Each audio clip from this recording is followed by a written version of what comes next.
Oi, gente, boa noite. Estamos aqui para a terceira live do dia. Para quem não me conhece, eu sou Caroline Maia, cineasta, e hoje Petra Costa.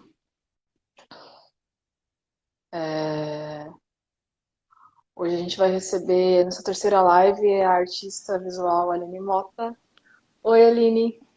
Olá, Carol, tudo bem? Tô bem, você? Tudo certo. Vamos lá, eu tava aqui me apresentando um pouco e falando que você ia entrar. Acho que eu vou me apresentar pela terceira vez hoje aqui nessas lives todas. Eu sou Caroline Maia, sou cineasta e estou ocupando o Instagram da Petra Costa hoje. Eu estou finalizando meu primeiro longa-metragem, então essa ocupação também faz parte de um financiamento coletivo que a gente está fazendo para finalizar esse filme. O link para acessar esse financiamento está aqui embaixo, benfeitoria.com.br aqui não entra luz. Também está tá na bio da Petra Costa. E essas conversas todas que a gente está fazendo é um convite para reflexão sobre esses temas acerca do racismo, trabalho doméstico e tudo mais, mas também é um convite para vocês doarem, compartilharem a campanha. Aline, pode se apresentar? Sim, primeiro, boa noite a todos. Eu estou muito feliz mesmo de poder contribuir com o seu filme, de alguma forma, fazendo essa live, conversando sobre esses assuntos tão urgentes. Eu sou artista visual. Eu nasci em Niterói, no Rio de Janeiro, mas eu moro em São Paulo já faz alguns anos. Uhum. E eu fico tão feliz que você me chamou para a gente conversar, porque eu acho que os nossos trabalhos realmente têm um diálogo e vai ser Uhum. muito bom poder aprofundar esse diálogo com você hoje. Sim, eu também acho. Eu tava revendo algumas coisas suas, eu falei, caramba, a gente parece que a gente foi nos mesmos lugares, assim, tipo, você anos antes, e é realmente incrível, assim. Queria que você falasse um pouco dos filmes que você já produziu. Sim, Você é uma artista que circula por várias linguagens, né? sim, realmente o meu trabalho ele é interdisciplinar. Eu acho que ele é um reflexo de todos os meus interesses e de todas as minhas pesquisas em vários campos. Então, ele realmente abarca uma série de questões de diversas formas, em diversos dispositivos. Eu venho do cinema, eu fui continuista durante 15 anos. Né? Caramba! Sim, eu trabalhei em sets de filmagem durante 15 Aham. anos, em longas e séries de ficção. E a partir de 2016, que a minha própria produção começa a se adensar, começa a ganhar corpo, e eu começo a participar de exposições em artes visuais. Hum. Fazendo vídeo, fotografia, instalação. Eu tenho trabalhos também em artes, que a gente pode chamar de artes gráficas. Eu tenho um livro de artista chamado Escravos de Jó, que a gente podia ir nesse caminho da poesia concreta, por exemplo, e das Uhum. artes gráficas. E então realmente é uma gama de interesses que eu demorei muito tempo para ter um trabalho consistente e regular nas artes visuais. Eu sempre quis fazer os meus próprios filmes, eu sempre quis falar sobre esses assuntos, mas eu não sabia muito bem como que eu ia começar. Eu só sabia que eu Uhum. queria falar, mas eu não sabia como começar. E demorei décadas para fazer isso. Um ponto importante que também eu acho que a gente tem isso em comum foi que eu ganhei o Rumos do Itaú Cultural. Sim, O seu projeto também foi contemplado com Rumos, né? foi em 2018, na edição de 2018. 2017 e É, 2018. eu fui Sim. contemplada na edição de 2016. Ah, Então, até 2016, eu, por exemplo, eu não tinha uma câmera profissional. Uhum. Eu fazia meus trabalhos com a minha câmera caseira mesmo, do jeito que estava, do jeito que dava para fazer.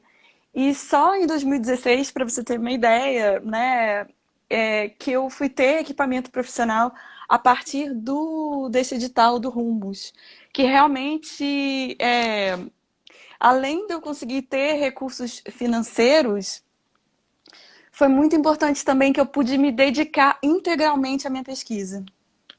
Então foi um divisor de águas para mim ter ganho esse prêmio. Realmente fez uma diferença enorme.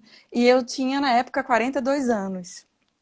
Então, talvez algumas pessoas não conheçam o meu trabalho ainda, e algumas até me chamem de jovem artista, mas eu não sou exatamente assim tão jovem. E mesmo que o trabalho que agora está um pouco mais conhecido seja recente, eu já venho me debruçando sobre essas questões há décadas. É interessante também, eu estava vendo o seu trabalho, que a gente está fazendo trabalhos em pessoa. As nossas narrativas têm sido em Sim, primeira sim. pessoa. E por que que essa primeira pessoa é tão inegociável? Por que que a É. gente precisa falar nessa primeira pessoa?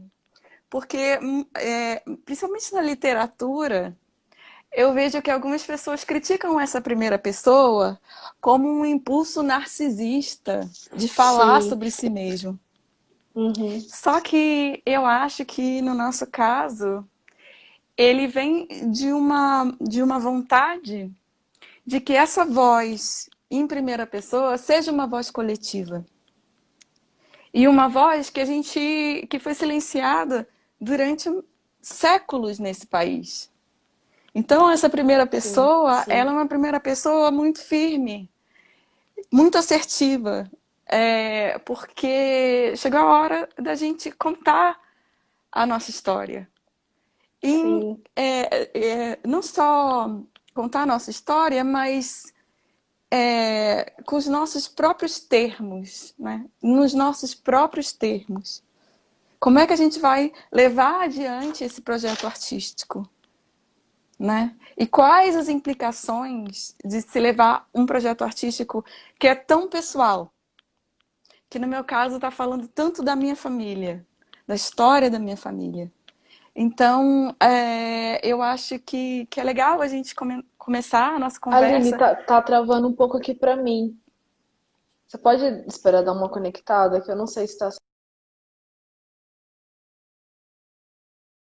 A internet tá um pouco difícil. Voltou?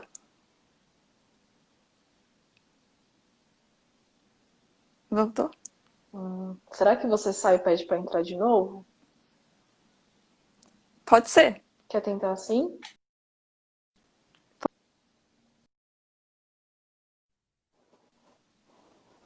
Voltou, parece. Voltou? Como tá agora? Voltou. Agora tá, Voltou? tá melhor. Vamos tentar. Você estava Vamos falando tentar. desse trabalho em primeira pessoa, né? Que parece Sim, soa narcisista, mas na real a gente está tendo a oportunidade de. Muitos de nós que estão fazendo esse trabalho em primeira pessoa estão tendo a oportunidade de fazer isso pela primeira vez, né? Não só nós como pessoa, sim, né? Mas tipo, essa história está sendo contada em primeira pessoa pela primeira vez. certo. E eu penso, Eu eu acho penso que que vão precisar de muitos filmes ainda, né? De pessoas negras para até a gente falar chega, porque são muitos anos sem produzir nada, né? sim. Mas pode É, continuar, por um, favor. um, um outro aspecto também que eu vejo em comum entre os nossos trabalhos é essa volta a esses espaços que historicamente nós tivemos o trabalho doméstico, o trabalho, né, de pessoas negras, e voltar a esses lugares e como se dá essa volta. No meu caso, Aline, ainda tá travando muito aqui pra mim. Será que se você sair entra de novo? Vamos testar assim? tá bom, tá Pra bom, ver se vou sair. melhora?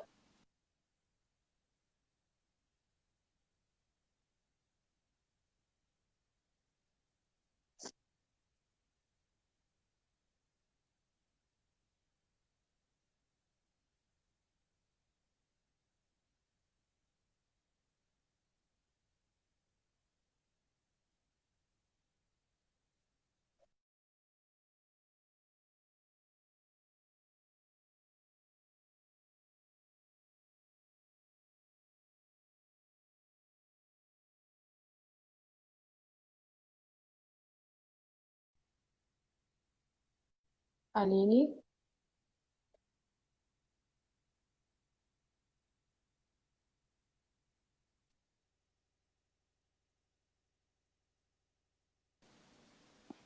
Oi, vamos ver. Espero que Oi, agora vá. Não vamos pode ver. mais acontecer isso. Certo. Vamos lá. É, tá travando, tá falando, tô falando bem, tá ouvindo? Tá normal até agora. Tá normal agora? Tá. Boa. É, eu troquei aqui também a conexão. É, eu também É, troquei. a gente estava falando, se travar, daí você me fala e a gente para e Tá. retoma. A gente estava falando sobre essa volta a esses espaços historicamente destinados, né, ao trabalho doméstico, ao trabalho escravizado. E eu fiz uma pesquisa, né, sobre a minha tataravó, que se chamava Francisca, e eu sabia que ela tinha sido escravizada numa fazenda no Vale do Paraíba. Eu não sabia exatamente qual a fazenda, mas eu sabia que a minha família vinha, né, de Vassouras, no caso, que fica no Vale do Paraíba. Durante as minhas pesquisas para um projeto que chamava Ponte sobre Abismos, que foi esse projeto que ganhou o Rumos, eu descobri um atestado de óbito de uma pessoa que tinha o mesmo nome e a idade aproximados, e dizia que essa pessoa tinha morrido, essa Francisca, tinha morrido na fazenda de Ubá. Uhum. E aí, em 2016, quando eu descobri isso, eu vi que era um assunto muito longo que não dava para eu abordar no Ponte sobre Abismos, que foi esse primeiro vídeo. Depois eu ainda fiz mais dois, e que compõem uma trilogia de vídeos. E Uhum. só fui finalizar esse trabalho ano passado. Esse trabalho chama Filha Natural. Ele foi um trabalho comissionado pelo Museu de Arte de São Paulo, o MASP. Ele teve ano passado numa exposição chamada Histórias Feministas, e que eu conto essa história sobre a busca pela Francisca. Então eu faço todo um recolhido de documentos sobre essa fazenda, a fazenda de Ubá, e tem esse retorno a esse espaço. E o que eu acho muito grave na sociedade de hoje, a romantização desses espaços, dessas fazendas históricas. Sim, sim, sim. O turismo, né? Porque as pessoas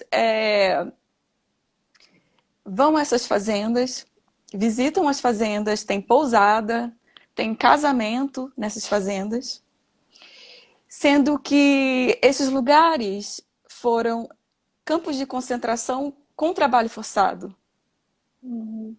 A gente teve tortura, a gente teve estupro, tudo isso aconteceu nessas fazendas. Então Sim, ainda existe as memórias dessas fazendas. E o que aconteceu nelas? E isso não é contextualizado. Quando você vai fazer uma visita a essas fazendas, inclusive vai num hotel fazenda, os lugares de memória e as histórias das pessoas não são contextualizadas. sim. Então as pessoas romantizam aquele lugar, sonham com seus casamentos naquele lugar onde teve tanto sofrimento, tanta Uhum. morte, né? Então eu acho que essa volta não é uma volta fácil, né? Eu estava até vendo um pouco da live anterior, de vocês contando as experiências fazendas e como foi difícil. Sim, E é uma coisa que a gente sente no nosso corpo. A volta a esses lugares a gente sente no corpo. E eu acho muito diferente quando, por exemplo, historiadores brancos pesquisam sobre a escravidão, falam sobre a escravidão, tem livros publicados sobre a escravidão, e como é que eles conseguem olhar esses documentos e fazer uma pesquisa tão extensa sem ser abalado por isso? sim. Porque o que eu acho que acontece é Toda vez que eu continuo a pesquisa ela não acaba nunca. E Uhum. toda vez que eu volto aos documentos, mesmo que sejam notícias de jornal, quando eu olho um jornal do século XIX, esse jornal ele me abala profundamente. Será que eu consigo continuar pesquisando naquele dia? Como é que fica o meu dia depois daquilo? Como é que fica, né, a minha saúde mental tendo que lidar com esses traumas? Que Sim. são traumas coletivos. São traumas de toda uma população que foi subalternizada. E que a gente continua vivendo aspectos hoje do século XIX no Brasil. A Sim. gente continua vivendo, por exemplo, uma política eugenista de descartabilidade dos corpos. Né? Tem corpos que são mais. Né, esses podem morrer, esses podem ter sua vida abreviada. Uhum. E Sim. isso não foi inventado agora. Isso tem bases muito profundas. Inclusive, né, no final do século XIX para o século XX, essas políticas eugenistas tinham bases ditas científicas, Uhum. né? De melhoramento da raça, né, com a chegada dos imigrantes europeus, né, o Brasil não ia ter mais negros, né? No ano 2000, não teriam mais negros.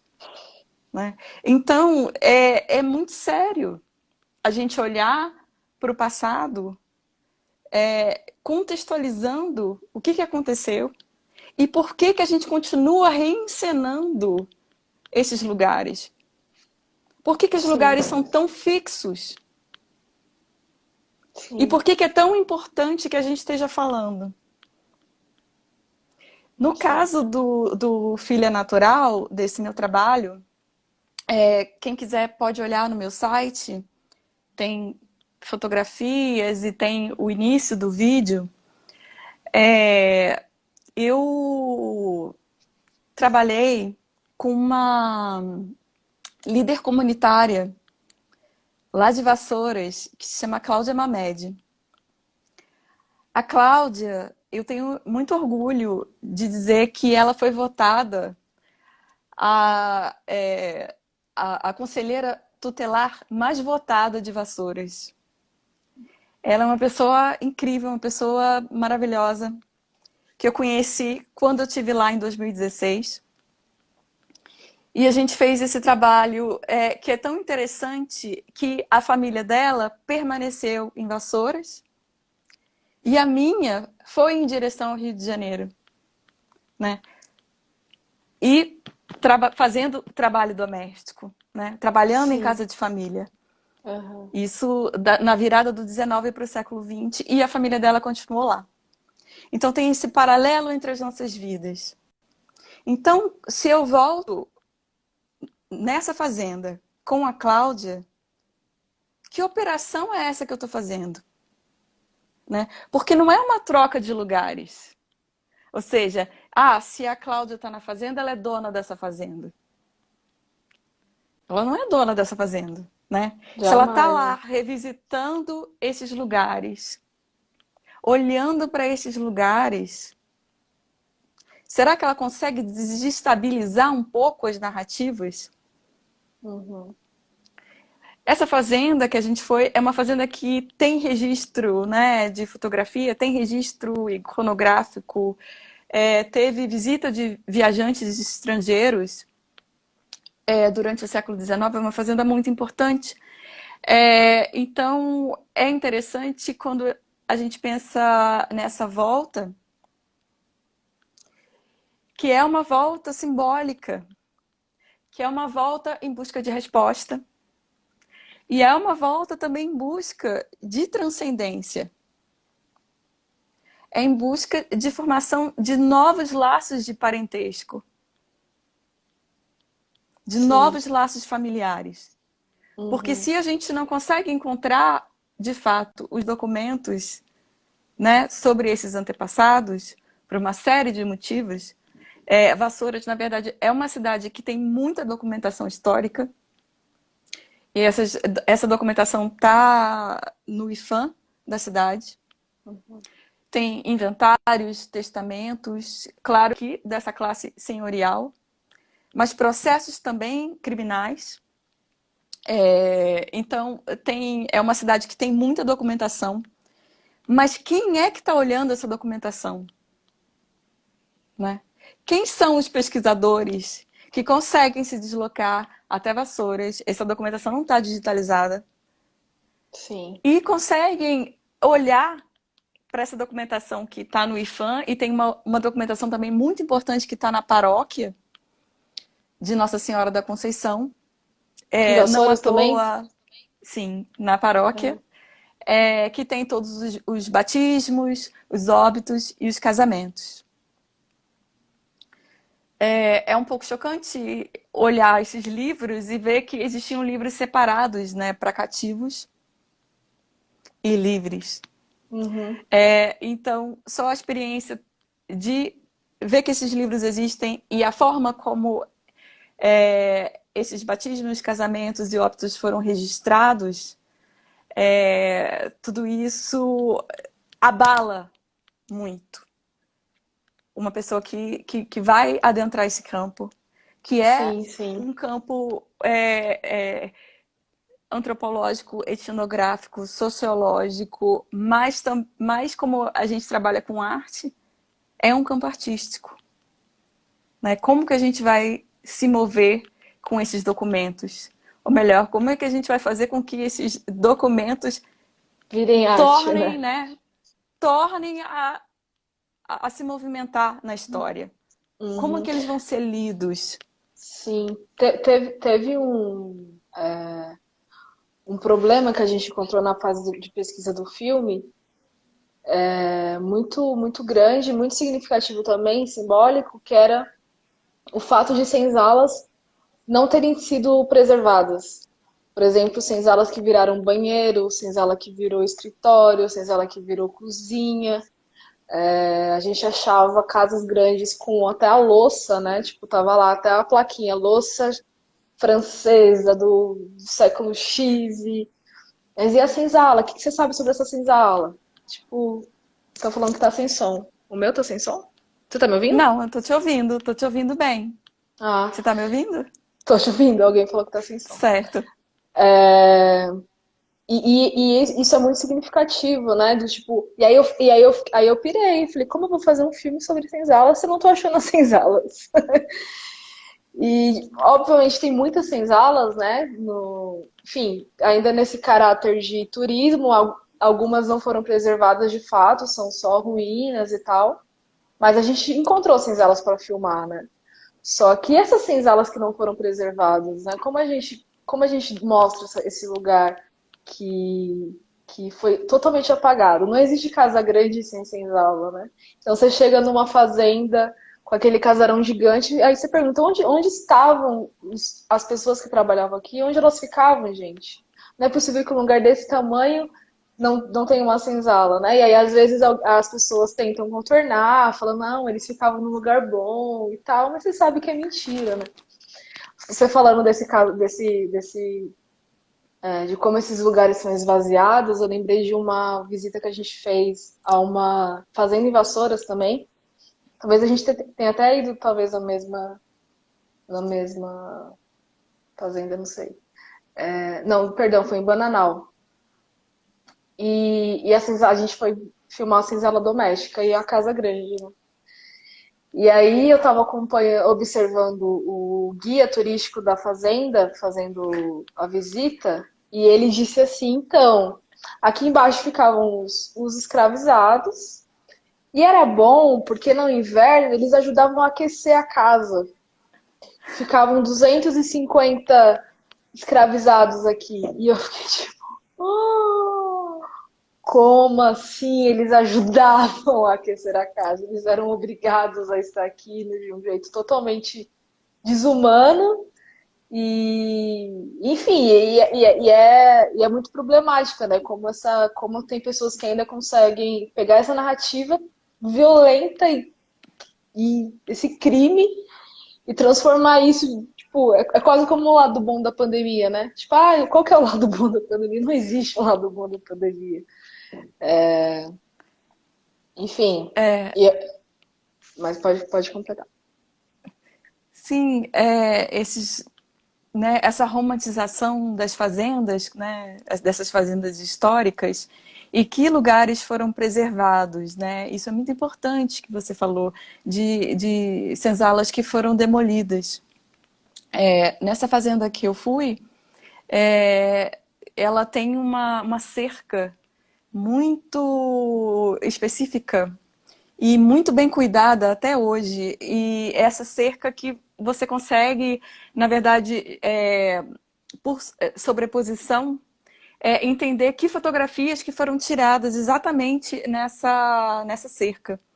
Então, essa varanda, que é uma arquitetura também, né, do século XIX, muito comum, onde você tem a varanda que ela vai de fora a fora a casa e tem uma capela que também faz parte dessa varanda. Então, quando se abria a porta dessa capela, os senhores ficavam, né, na varanda e os escravizados ficavam no jardim.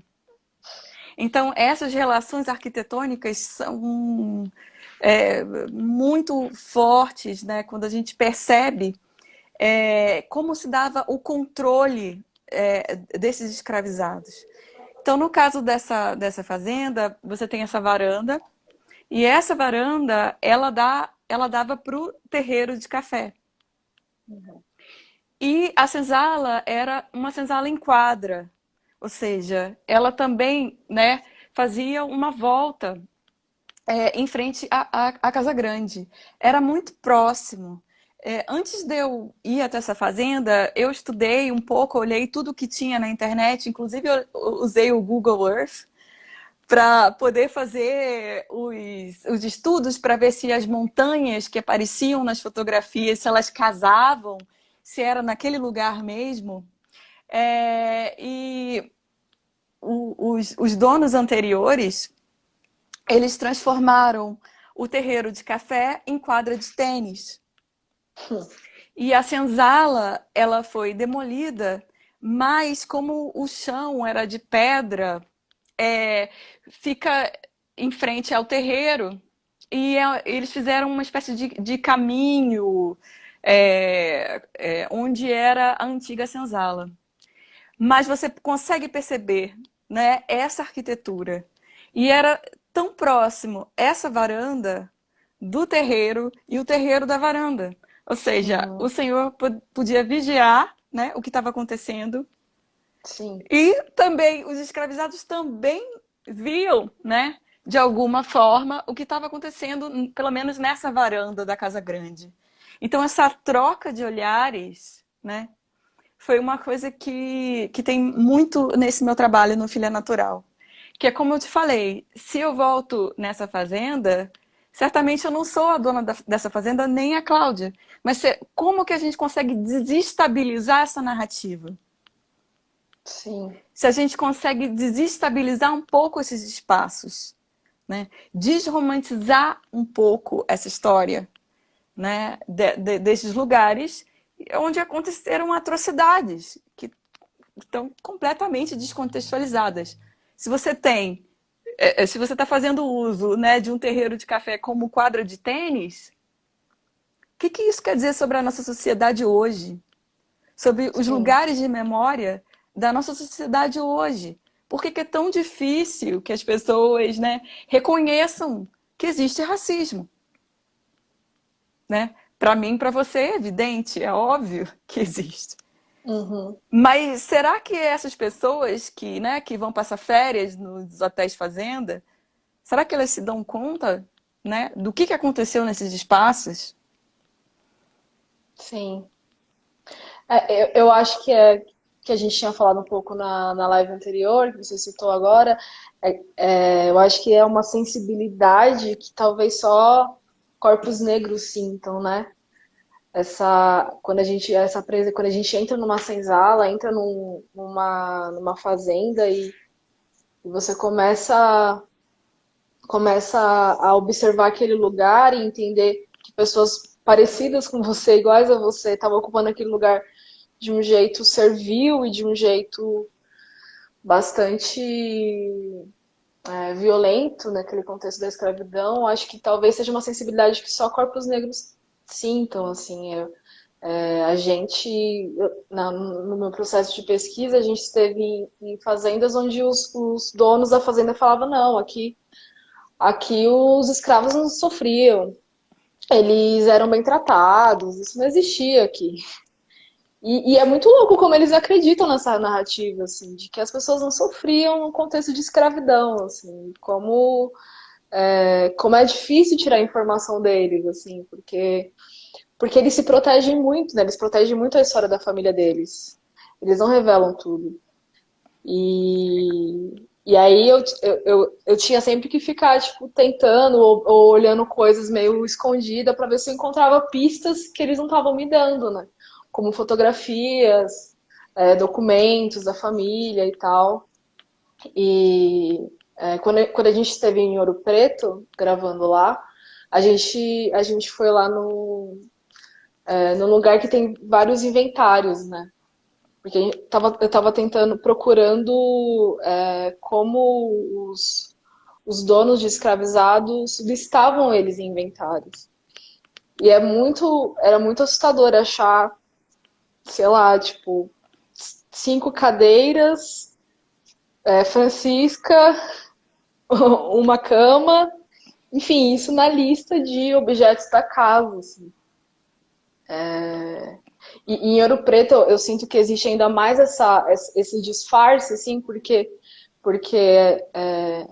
os lugares onde os escravizados moravam perto das minas não existe mais, né? Mas a gente sabe que moravam escravizados ali naqueles porões das casas, a gente sabe disso. Mas existe essa coisa, tipo, não sei onde eles ficavam e tal, mas você sabe que essas pessoas estavam nos porões junto com os objetos e tudo mais. Mas eu acho que você faz uma busca, Aline, que eu gosto bastante, que é uma busca sobre a sua identidade, assim, né? E eu vi que a gente passou por lugares iguais, você foi para Cachoeira, Bahia, eu também estive lá, e para o Rio de Janeiro, mas você também foi para Nigéria, não foi? Fui também. Só eu vou falar um pouquinho sobre a Nigéria e essa experiência também, né, de voltar para o continente africano e também o que que significa essa volta, né? Aham. Mas eu só queria voltar nesse ponto de existe uma razão para que essas histórias sejam apagadas, né? Existe uma razão para essa romantização e essas narrativas tão fixas, né, sobre a formação do nosso país e principalmente sobre a formação das famílias brasileiras, Sim. né? Como se deu essa família tradicional, dita tradicional brasileira, né? Uhum. Que família foi essa, né? Quais são as pessoas dessa família? Sabe? E essa história é difícil para que as pessoas, né, reconheçam o seu papel em perpetuar o racismo e perpetuar a desigualdade, né? Perpetuar a desigualdade no nosso país. Então, é uma escolha muito consciente de apagamento. Não é eu não sabia. Não, Sim. mas acho que eles tratavam bem. Não foi assim como você está dizendo. Né? Uhum. Não foi brando, né? É uma narrativa endossada, inclusive, por Portugal até hoje, nas suas, né, colônias africanas, né? Angola e Moçambique, as guerras de libertação. É sempre a reencenação desse opressor, colonizador, que era magnânimo, né, com seus escravizados e depois com a população de trabalhadores, por exemplo, nas colônias portuguesas, né, no continente africano. Então, Aham. existe um motivo para isso, né? Não é desconhecimento Ah, porque não sei, sabe? Uhum. E sobre essa volta, né, pro continente africano, é interessante falar sobre isso. Ele está num trabalho anterior ao Filha Natural. O Filha Natural, esse trabalho, né, sobre a Francisca, sobre a minha tataravó, é o meu trabalho mais recente.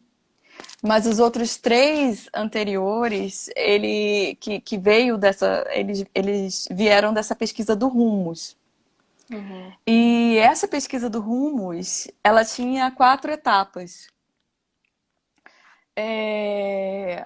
A primeira etapa, eu chamei cada etapa, né, de um antepassado ou de um conjunto de antepassados. Então, assim, falando brevemente, a primeira etapa eu chamei de pai, e daí eu saí com meu pai, né, que ainda é vivo, e a gente. Meu pai é branco, e a minha mãe é negra. Então, nessa primeira etapa eu saí com meu pai e a gente saiu de Niterói, da nossa cidade, e a gente fez o caminho inverso desses ancestrais e a gente foi até Mariana, em Minas Gerais. A segunda etapa eu chamei de mãe e foi exatamente essa etapa da ida a Vassouras, em 2016, onde eu começo a lidar com essa história. A terceira etapa eu chamei de O Outro e eu fui até Portugal. Fui para o norte de Portugal, de onde saíram esses antepassados portugueses do meu pai, há 350 anos atrás. Uhum. E, de uma maneira um pouco torta, também antepassados da minha mãe. E a última etapa foi exatamente essa ida ao continente africano. E é interessante também contar um pouco qual o lugar que eu fui e por que eu fui. Sim, sim. Na época, em 2016, eu não sei se você lembra disso, mas tinha muito essa história de teste de DNA. E se as Uhum. pessoas fizessem o tal do teste, que elas conseguiriam descobrir de que lugar, né, da África elas vieram e de que grupo étnico. Fiz o orçamento para o Rumos, eu coloquei uma linha que dizia que eu ia fazer esse teste. Mas eu não sabia que esse teste era meio ficcional, que ele não tinha realmente bases tão científicas assim. Mas eu fiz e o resultado deu Serra Leoa. Então, em 2017, eu fui para Serra Leoa. E depois, alguns meses depois, eu fui para a Nigéria, numa residência artística. E eu passei 32 dias na Nigéria. E uma coisa que aconteceu em Serra Leoa e aconteceu também em Lagos, na Nigéria, foi que as pessoas me chamavam na rua de branca. Elas me chamavam de Oimbo, que é branco.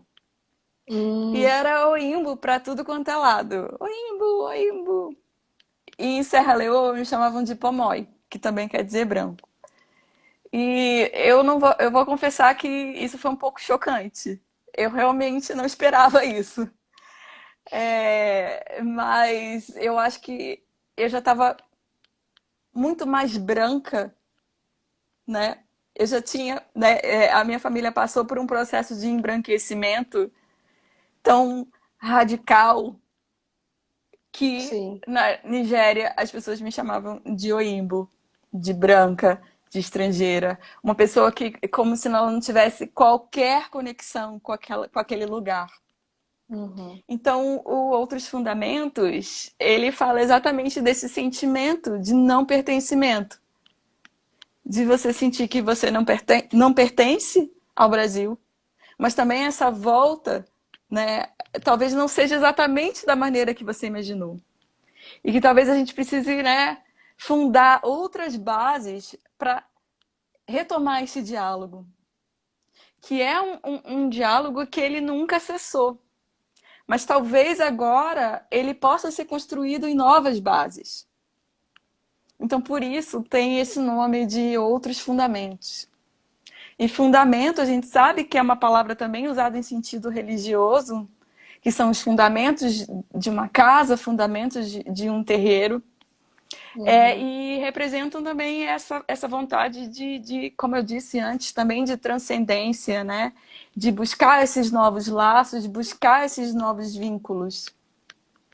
Sim. Eu fiquei curiosa sobre quem é aquela mulher que abre o Filha Natural. É alguma parente sua? Uma que tá com a É, gaiola?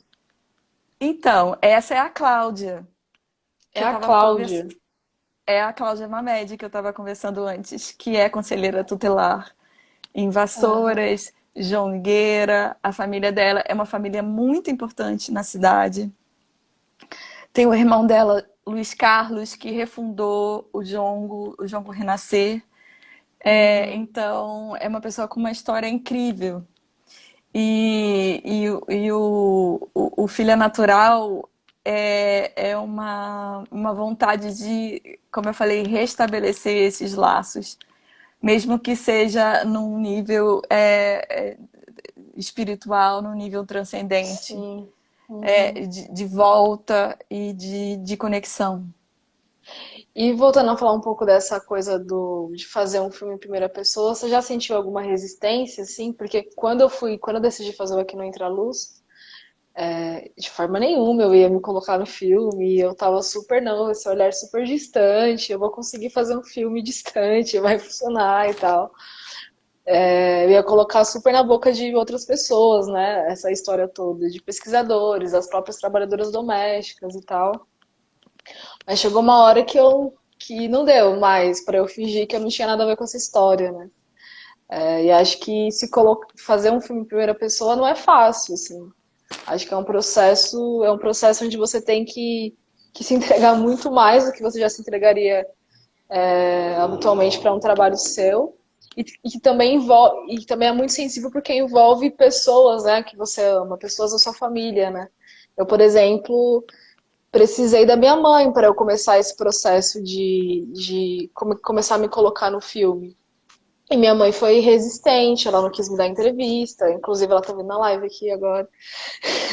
Ela não quis me dar entrevista, ela ficou, enfim, ficou resistente em entrar no projeto. E tudo bem, respeitei ela e tal.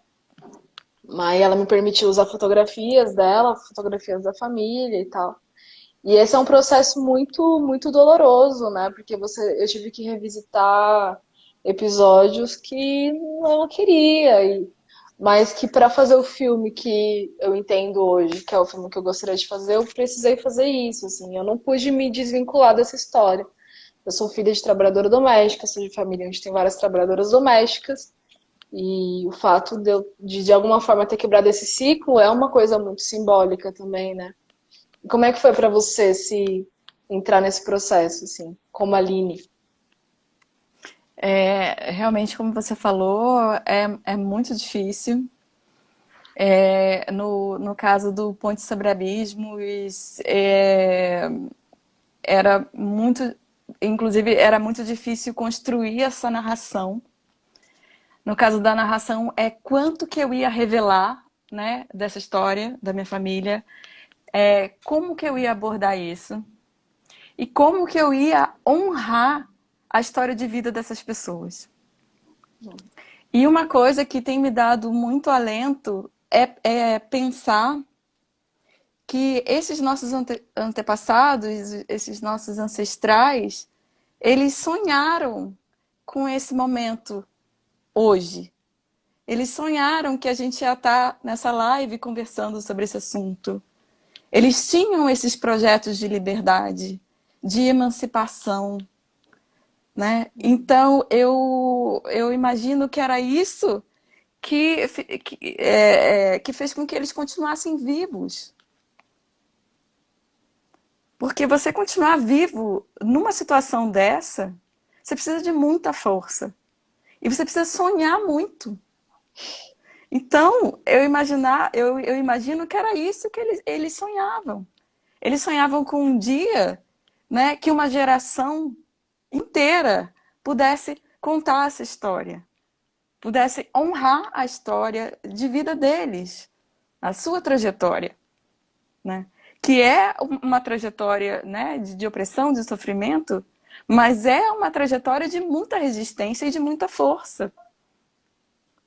É uma trajetória que, quando você vê a vida, né, dessas pessoas, você vê que eles não desistiram. Sim. Eles não desistiram. Então a gente tem essa responsabilidade. A responsabilidade dessa narrativa, que não é essa que já contaram que está nos livros. Essa narrativa que estava todo mundo na senzala, trabalhando para o seu senhor, né? Essa história de servidão. E que não havia inúmeros atos de resistência. Alguns mais frontalmente de resistência e outros, vou até chamar de estratégicos, no sentido da permanência, né, da vida, né, da manutenção da vida, para que hoje a gente pudesse estar falando. Sim. Nossa, Aline, eu vou chorar. Sim. E quando você fala disso, eu também penso muito em mulheres, mulheres mais jovens, né? Como nossas mães, nossas avós, nossos avós, que também resistiram a isso de alguma forma, né? Quer dizer, acho que talvez de formas mais parecidas do que a gente possa imaginar. E, e para você, como é que é essa, como é que foi, como é que foi essa busca, assim? Você acha que você encontrou alguma coisa ou você vai continuar procurando? Então, essa busca é uma busca que ela não te dá respostas muito prontas. Então, é interessante também, formalmente, como eu lidei com isso no meu trabalho. Quais os elementos que eu usei para que essas histórias fragmentadas pudessem ter alguma unidade? Como que essas histórias podiam conversar entre si? Né? Como que a minha história, a história da Cláudia e a história, né, de toda uma população pudesse, como essas coisas poderiam ser entrelaçadas. E um elemento que eu pensei foi a água. E a água é um elemento que está presente em todos os meus vídeos. Porque a água, ela tem memória. A água, ela guarda essa memória. E eu pensei que se eu pudesse invocar essa água, o que ela me diria? Se eu pudesse usar a água como um veículo de conexão, um veículo de transcendência, o que ela poderia me dizer hoje sobre a vida dessas pessoas? Então, uma primeira coisa que eu fiz foi, eu fiz uns tecidos com a imagem, né, com a foto que eu tinha de alguns familiares, e essas fotos foram banhadas na água. Tem essa água que está correndo, assim. E eu lembro a primeira vez que eu fiz essa certeza do que ia acontecer, o que ia acontecer quando eu colocasse esse tecido na água. Será que a imagem ia desaparecer? O que ia acontecer? E daí eu vi que ela passava pela, né, que a água passava por essa imagem e criava todas essas ondas, né? E que dessa maneira eu estou invocando um passado. Essas pessoas, elas estão retornando de alguma forma para o lugar onde tudo começa, onde a vida começa, que é a água, que é a origem, que é a nossa origem, inclusive como bebês, né? Então, é a origem da vida, a origem do nosso planeta.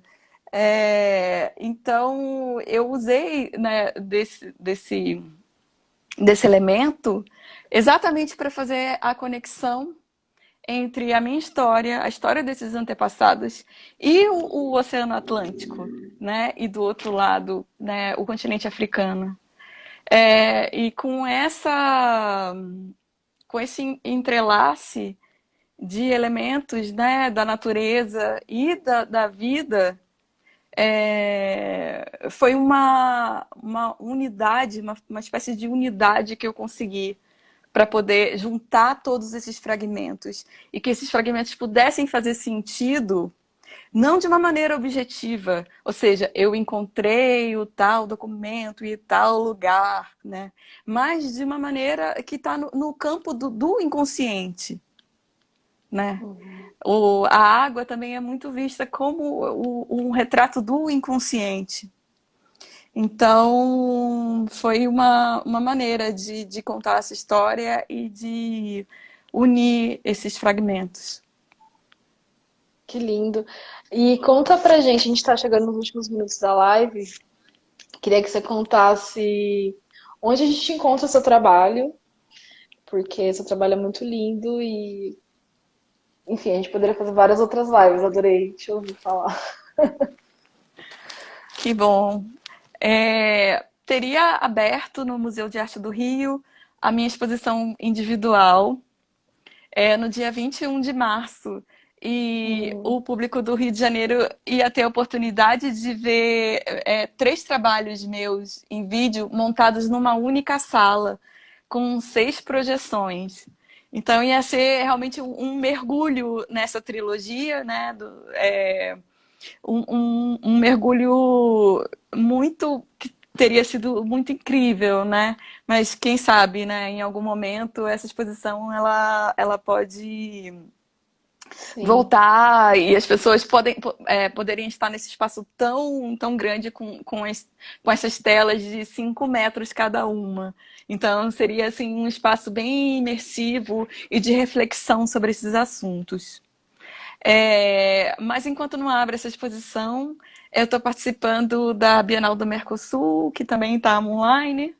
É, Tem também o meu site, que é Aline Mota, motacom, e que lá tem muita informação. Tem informação sobre todos os trabalhos, tem alguns vídeos que estão disponíveis, sim. Uhum. E tem textos, né? Tem uma seção de textos e tal. Então, e as pessoas também podem me contactar aqui pelo Instagram. Meu Instagram é Aline Mota. E eu estou muito, muito, muito feliz de ter falado com você hoje e a gente ter trocado essas experiências. Eu que tô. E você quer falar um pouco sobre a continuidade da sua pesquisa? Para onde você está Bom, caminhando agora? é também um assunto super longo. Eu ganhei a Bolsa Zoom do Instituto Moreira Salles e o projeto dessa bolsa chama Jogo da Memória. E Uhum. ele inicialmente era um projeto de literatura,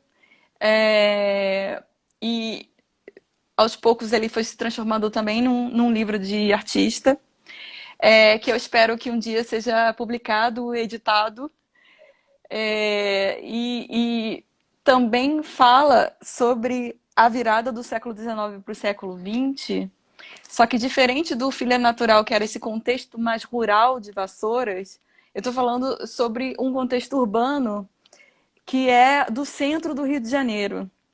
Ou seja, essas Uhum. pessoas, né, que saíram desse contexto, né, rural e foram trabalhar no Rio de Janeiro. E o Jogo da Memória é exatamente sobre esse tempo crucial na história do Brasil, que é, né, a proclamação da República, né, do golpe republicano e do pós-abolição. E Uhum. também fazendo uma relação com o presente,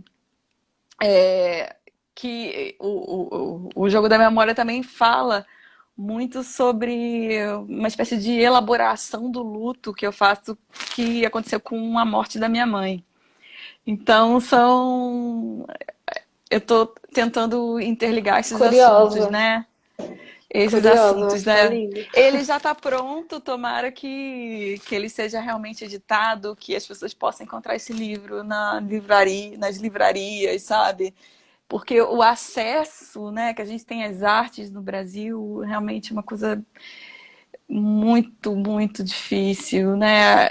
Meus trabalhos ficarem, né, só num museu ou só em Sim, sim. ambientes ainda tão elitistas, né? Então eu torço Uhum. muito para que para que aconteça, né? Para que a gente possa falar, a gente faça uma outra live para falar sobre o jogo da memória. Nossa, tô curiosa, vai ficar lindo.